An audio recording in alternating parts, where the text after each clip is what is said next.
Rajkot civil હોસ્પિટલમાં doctor પર થયેલા હુમલાના બનાવમાં નવો વળાંક સામે આવ્યો છે। આ મામલે પોલીસ પકડમાં રહેલા આરોપી જયદીપ ચાવડાના પરિવારજનોએ પોલીસ કમિશનર કચેરીએ ન્યાયની માંગ કરી હતી। જયદીપની માતાએ નિવેદન આપતા જણાવ્યું હતું કે તેમનો પુત્ર રાત્રિના સમયે માનવતાના ધોરણે અજાણી વ્યક્તિને બ્લડ આપવા માટે સિવિલ હોસ્પિટલ ગયો હતો। હોસ્પિટલમાં રાત્રિના સમયે ડોક્ટર પાર્થ પંડ્યાની વર્તણૂક સારી ન હતી। ડોક્ટર સાથે બોલાચાલી બાદ મારા પુત્ર અને ડોક્ટર વચ્ચે મારામારી થઈ હતી। તેમાં મારા પુત્રને પણ માર મરાયો છે। સીસીટીવી જાહેર કર્યા તે અધૂરા સીસીટીવી છે। જો પોલીસ સંપૂર્ણ ફૂટેજની તપાસ કરશે તો સત્ય બહાર આવશે। હાલ પરિવારે પુત્રને મારવા બદલ ડોક્ટર વિરુદ્ધ પણ કાયદેસરની ફરિયાદ નોંધાવવાની તૈયારી દર્શાવી છે। મારું નામ ગીતાબેન છે અને જયદીપ મારો દીકરો છે।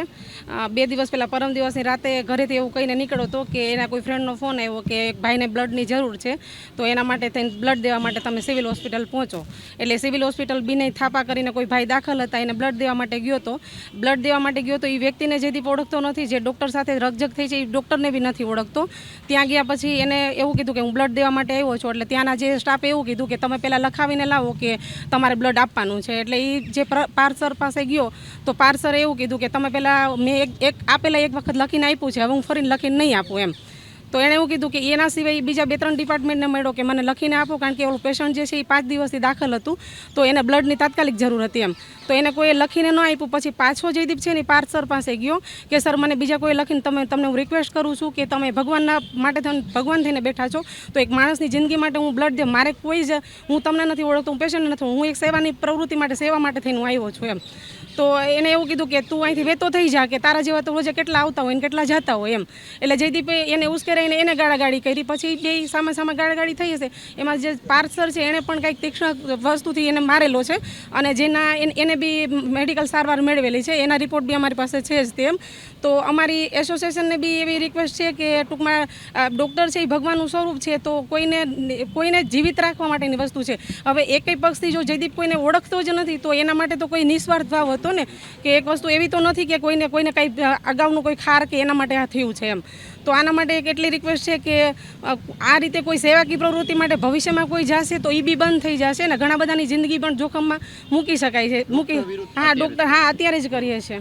હા એટલે મતલબ ખાલી ને ખાલી એક પેશન્ટને નથી ઓળખતા, સામેવાળાને નથી ઓળખતા, ખાલી એક સેવાકીય પ્રવૃત્તિ માટે ગયા હોય, જો એ વ્યક્તિ સાથે આવું વિહેર થતું હોય તો એવું પ્રશ્ન ઉપસ્થિત થાય કે આગળ બીજા સાથે કેવું વર્તન થતું હશે એમ। સાથે છે હવે હું તો કોઈને, અને મારો દીકરો 2 દિવસથી ઘરે નથી અને 2 દિવસથી કોઈ કોન્ટેક્ટમાં નથી, તો મારી બી એવી ડિમાન્ડ છે કે વહેલી તકે કોઈ પ્રોસિજર થાય અને ડૉક્ટરના ફૂટેજ જે સીસીટીવીમાં ફૂટેજ છે એ લીગલી રીતે બધા ફૂટેજ છે વ્યવસ્થિત લઈને એનું ટૂંકમાં એનું વ્યવસ્થિત રીતે સ્પષ્ટીકરણ થાય એમ, નહીં કે ખાલી અમુક ટુકડાઓ લેવામાં આવે કે એવી રીતે ન થાય એમ। જે કાંઈ છે તો આખા ફૂટેજ જોઈ અને શું બનાવ બન્યો છે એનું વ્યવસ્થિત સ્પષ્ટીકરણ થઈ શકે। મારું નામ સંજય રાજ કાર્કી છે, શ્રી નેપાળી સેવા સમાજનો ઉપપ્રમુખ છું। 5 દિવસ પહેલાં એક અમારા નેપાળી ભાઈ અકસ્માતમાં અમને ફોન આવેલો સિવિલ હોસ્પિટલમાં કે તમારું કોઈ નેપાળી છે અને આવી રીતના લઈ આવ્યા છે 108માં।